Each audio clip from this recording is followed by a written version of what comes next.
Nadeska here on Apple Music One. My guest is D Smoke. His new album, War and Wonders, is out right now. And you know what's so crazy? As I was checking out the new project, I looked back and realized that Black Habits dropped in early 2020. We had just done a little Apple in-store event, got to play some music and interact with some fans. You were coming off that big win on Rhythm and Flow. There was a lot of just great energy around that release. So how are you feeling as you approach the release of this new project? Man, I'm feeling great. Like we've had an incredible year despite, what's been going on. One of the losses we took was not being able to tour and get in front of the fans following all of Black Habit's success, but nonetheless, we were Grammy nominated, which is incredible for it being our first album, and so we were able to just allow Black Habits to live and to thrive and get in front of the people, let the music live with the people.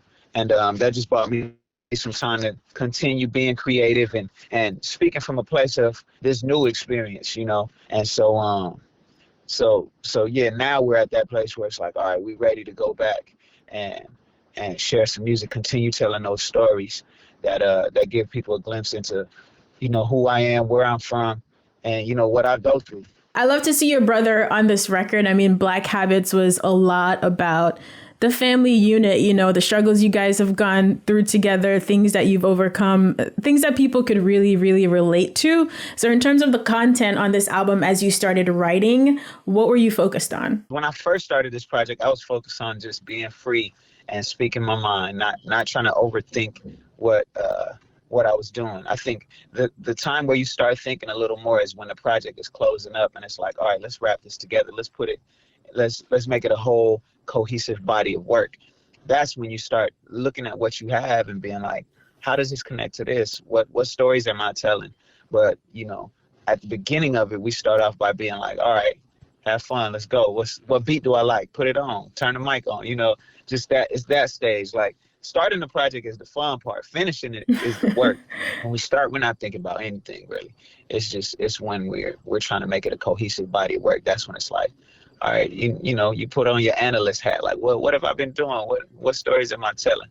And then you put it together, you piece it together the best way you know how. One of the things that I definitely heard on the album is you addressing community, your neighborhood and where you grew up and things like that. And in this video for Shame on You, actually you take a call and you make it all the way to Lagos in Nigeria, which I thought was pretty dope. Tell me a little bit about this song and then the concept for the video. The song Shame on You is one of those like, it's like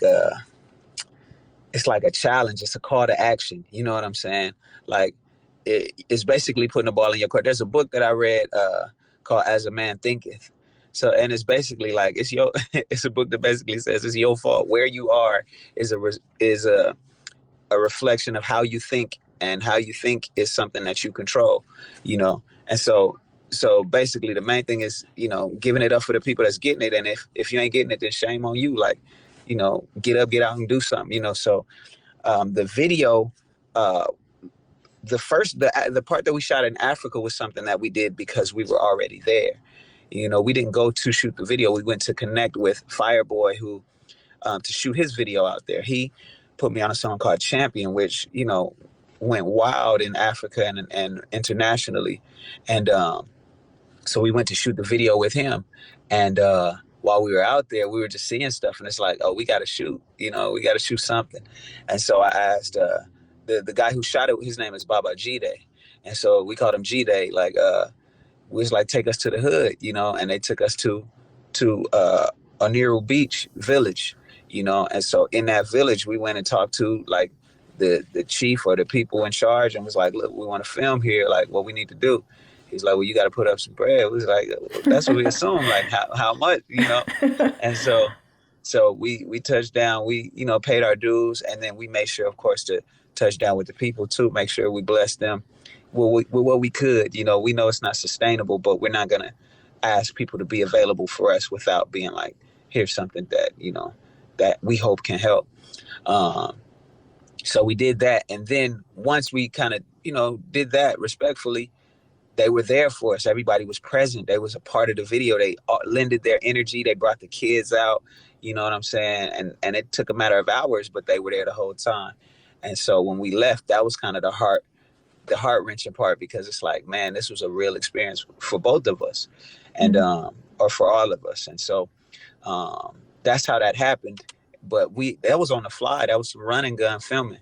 And then when we got back to LA, similar to how I said the project came together, it was a matter of, how do we complete this whole story? How do we draw connections between what we're doing out in LA? Because, the intro starts off, we got to talk about our communities, but then the video goes on to define our community as something a whole lot broader, so that's what we did. And I got with Sergio, who directed all the Nipsey Hussle's videos. And we've collaborated on stuff with me, him, and Snoop for the previous project with No Commas. And so this isn't our first time working, so we can collaborate, from the early stages of the video, from planning the treatment, telling the story, writing the script. And so, and that's how it all came together. But I love that video, I didn't really see the Afrobeats vibes coming on this project, but I love this song. This one is really a jam. So tell me about this connection between you and Fireboy DML. How did you guys initially link up? Man, me and Fireboy connected through Empire.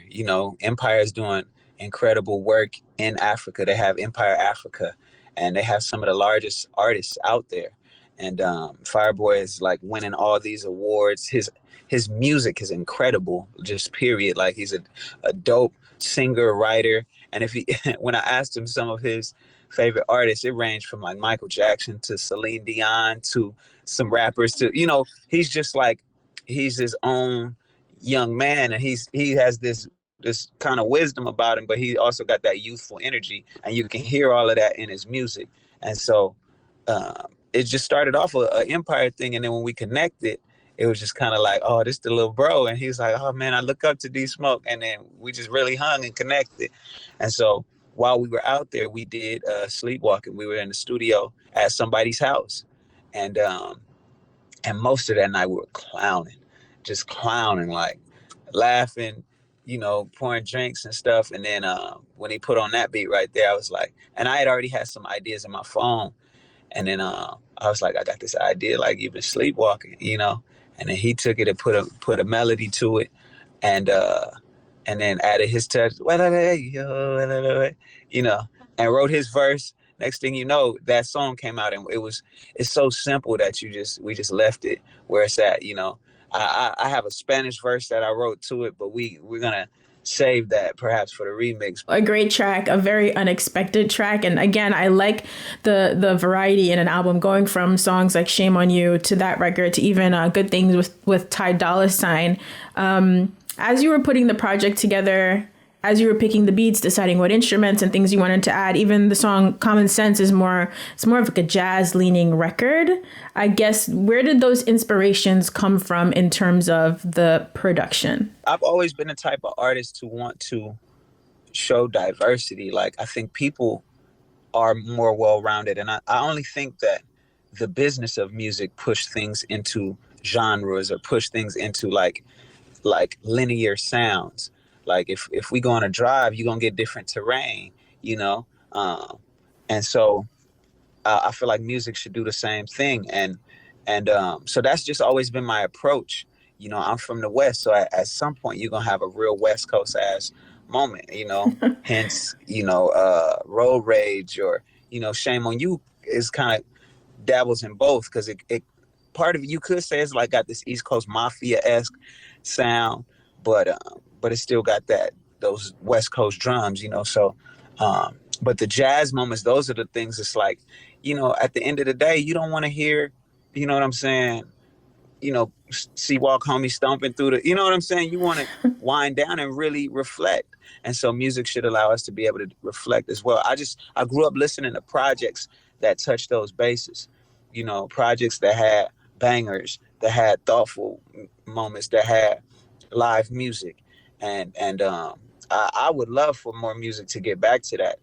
I just think the way a lot of people approach it is like, I listen to this artist for stuff in the car. I listen to this other artist for stuff in the club. I listen to this other artist for, thoughtful music.